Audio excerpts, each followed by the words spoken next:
I was once in love with this, but then I fell out. This was never about the fame or vanity, never about the views or numbers for me. It was supposed to be my way to express, to make a beautiful mess, to de-stress. Creating itself was the success. But for years, that feeling was suppressed. I thought creativity was achieved when I received a paycheck. I gave the man my neck, but was just another speck. I never cared about numbers, but that's what I became. You see, I was just another employee in the chain. So I rewound the clock to go back to who I was. That person who created just because.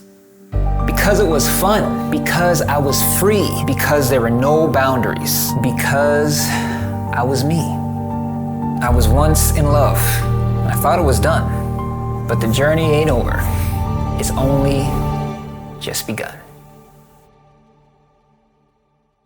Maybe you started your video creator journey in love with the process, but for whatever reason, you just lost it. Or maybe you're past the beginner stage, you struggle with staying consistent or perfectionism. Or maybe if we're just being real with ourselves, you're just scared to start. Whatever the reason is, I'm telling you right now, I have been there. And so this video is for you. I've always loved creating video. I've been doing it professionally for nearly 20 years, but there came a point where I lost that passion because I worked in the video industry for nearly 20 years. It's kind of crazy how that works, isn't it? Now, I'm very thankful for the people that I've met, for the projects that I've worked on, the lessons that I've learned, but throughout my entire career, I felt like I lacked purpose. So there came a point in my career when I took a leap of faith. I left the certain uncertainty of the corporate world and bet on myself. I just wanted to fall in love with creating again. I wanted to fall in love with the process again instead of focusing on the results. And while it definitely has been a rocky road, I eventually found that creative freedom here on YouTube.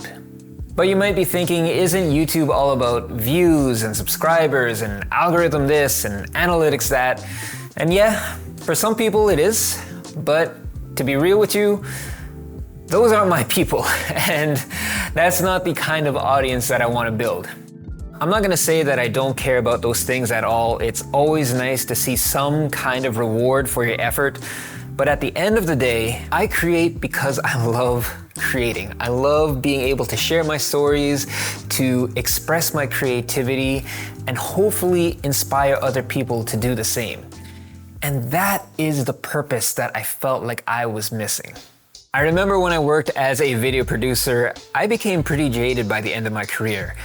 And there came a point where I didn't produce videos from the heart, but videos that I knew the marketing team would love, or videos that my bosses would eat up.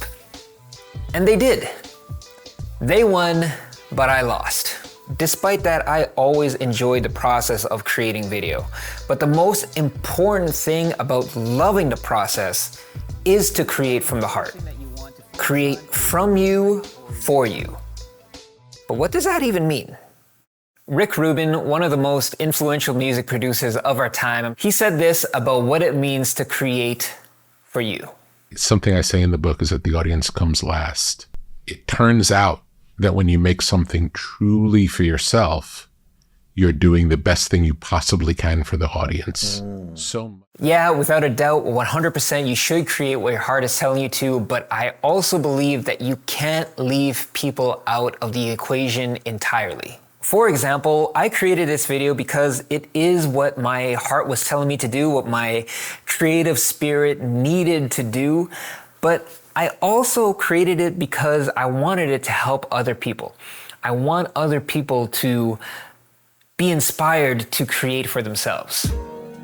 There are all of these fake gurus and online coaches who are selling some nonsense about how to go viral or how to make 10K a month through content. And straight up, I've always hated it, and I am sick of hearing that stuff. Where are the legit people actually focused on creativity? On helping others create just for the joy of creating. People who inspire others to show up as themselves regardless of the outcome.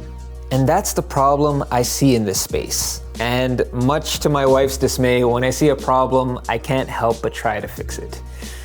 I know, I'm trying to work on that too. And that's why I'm building my own video creator program to fight the noise. It's all about creativity, consistency, and creating videos that truly feel like you. So if that sounds like you, check out the link below to sign up for the waitlist. You know, especially in this day and age of views and subscribers and all of this AI nonsense, I hope that there are still people who create for artistic and creative purposes, that create just for the joy of it.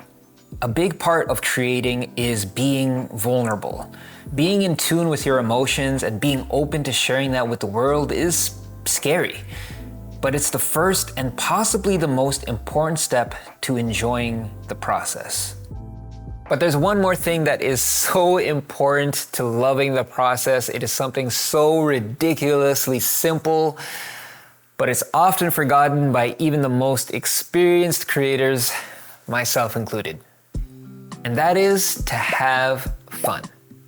I know that's super cheesy, I get it, but man, that is the foundation to all of this. If you don't have fun during the process, you won't love the process. Now, I'm not saying that means that everything will be easy. There are parts of the process that are hard. There are things that just take time. It takes effort. One of the things that I do to keep things fun is to experiment, whether it is a new lighting setup or a new editing technique. I think it's so important to keep things fresh, to change things up, or else, yeah, I mean, if you're like me, you'll get bored of doing the exact same thing over and over again. Case in point, that whole spoken word part at the beginning of this video, that was something entirely new, something I have never done before, but I had fun writing it and I had fun doing it. And so, let's try it out. If there's one thing I hope you get from watching this video, it's that you feel inspired to create for yourself. Creating for yourself is what I'm all about. It's why I made this video. It's why I'm working on my Video Creator Bootcamp, because I believe it's so important. I've spent years creating for other people. And now I've realized that we have the tools, the information, we have the platform to create for ourselves. And why not? Again, the link to sign up and find out more information about my Video Creator Bootcamp is down below. Now, speaking of creating, I know a lot of people don't have a system in place to create videos consistently. So if you want to see my exact step-by-step process on creating videos just like this within a few days, check out this video over here. Thanks for watching, and I'll see you in the next one.